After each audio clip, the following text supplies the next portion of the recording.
Meaning of grease paint. Grease paint.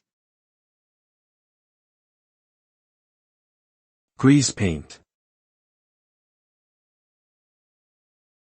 Grease paint. Grease paint.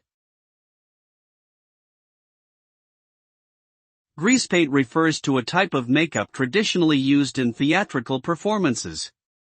It is typically made from a mixture of wax and pigment, and is applied in thick layers to the face to create exaggerated or dramatic effects.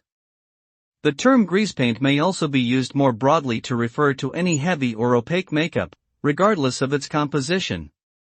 The use of grease paint has been a long-standing tradition in the world of theater and performance, and remains an important tool for creating memorable characters and visual storytelling on stage.